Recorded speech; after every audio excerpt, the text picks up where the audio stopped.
नमस्कार, कैसे हैं आप सभी लोग। आप तो पीएफ के बारे में जानते ही होंगे। पीएफ वो अमाउंट है जो हमारी महीने के एक छोटा सा जो सैलरी का हिस्सा होता है वो हमारी सैलरी में से काटा जाता है और बचत के नाम पे उसको निकाल लिया जाता है। हम ऐसे चाहते तो नहीं है लेकिन फोर्सफुली उसको सेव कर लिया जाता है। चलो संतोष इस बात का हो जाता है कि चलो उसको सेव कर लिया गया, कभी भविष्य में ज़रूरत पड़ेगी तो उसको निकाला जाए, तभी की तो। अब मुद्दा ये आता है कि आपको ये जान के बड़ी हैरानी होगी कि पीएफ के ऊपर पूरी तरह से जो पीएफ था वो टैक्स फ्री था 2021 तक। इसी तरह आपके जो इक्विटी पे जो लॉन्ग टर्म टैक्स गेन थे वो आपके 2018 तक फ्री थे, और टैक्स पूरी तरह से फ्री था उस पर, कोई इस पर टैक्स नहीं लगता था। दूसरा इसके बाद आ गया आपका जो रियल इस्टेट पे इंडेक्सेशन था, इंडेक्सेशन बेनिफिट्स थी, वो आपकी 2024 तक पूरी तरह फ्री थी। और जो डेप्थ बेस्ड म्यूचुअल फंड थे उसके ऊपर जो इंडेक्सेशन बेनिफिट थी वो 2023 तक जो है पूरी तरह से मतलब फ्री थे।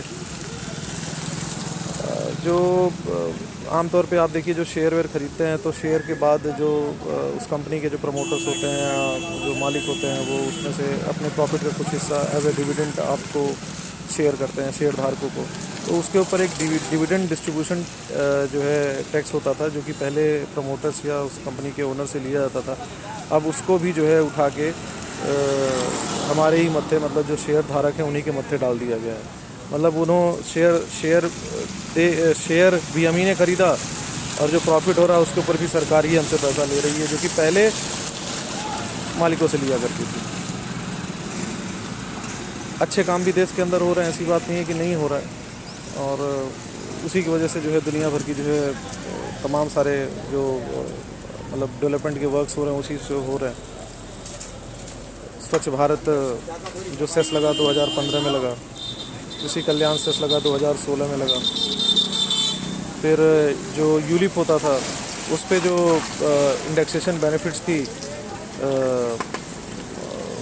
मतलब उस पे भी अब शायद मतलब वो जो पहले टैक्स फ्री हुआ करता था अब उसके ऊपर भी टैक्स लग रहा है। और फ़ायदे तो देखिए गवर्नमेंट बहुत सारे डेवलपमेंट प्रोजेक्ट्स चल रही है, लेकिन अंततः अगर बोला जाए तो मुझे नहीं समझ में आ रहा है कि अगर इतने सारे अच्छे काम हो रहे हैं तो भाई मतलब हमारी इतनी हार्ड एंड मनी जो है, इतने मतलब टैक्स तो एक बार आप साल में काट ही ले रहे हो, तो आखिर उसी पैसे में से जो हमारी सैलरी में आया है उसी पैसे में से तो निकाल के यार हम ये सारे शेयर ख़रीदते हैं या इन्वेस्टमेंट करते हैं, तो उसका क्यों जो है पैसा मतलब अलग से टैक्स के रूप में लेना या बाकी सारी बेनिफिट्स क्यों काट लेना। आसान नहीं होता। मतलब हर चीज़ में जब कोई भी चीज़ कमाओ तो उसमें tax, 1 tax 2 tax 3 tax. Government developments के बड़े सारे काम कर रही है, लेकिन प्लीज़ इस तरफ भी कुछ ध्यान दीजिए। अच्छा एक बात और बता दूं आपको, पीएफ आपको सबको भाई पहले ऐसा होता था कि अगर मान लीजिए किसी कारणवश आपकी नौकरी चली गई हो या जो भी कारण रहे हो, तो नौकरी जाने के 2 महीने तक जो है आप अपनी मतलब पीएफ को विड्रॉ नहीं कर सकते। अब उस लिमिट को बढ़ा के 12 महीने कर दिए गए हैं।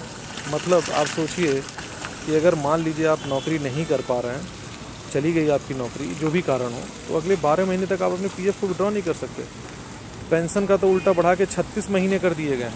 मतलब मेरा ही पैसा मेरे ही सैलरी में से काटा गया, लेकिन अब मैं उसको पीएफ को 12 महीने तक नहीं हाथ लगा सकता, और पेंशन को तो भूल ही जाइए भाई, वो 36 महीने के बाद ही आप उसको हाथ लगा सकते हो। सरकार से निवेदन है कि आप बहुत अच्छा काम कर रहे हो, लेकिन थोड़ा बहुत इधर भी ध्यान दीजिए, क्योंकि सबके लिए ना मैनेज कर पाना ये बड़ा कठिन होता है, आसान नहीं होता। ये वीडियो देखने वाले बड़े सारे जानकार लोग ही हैं, सभी जानकारी हैं।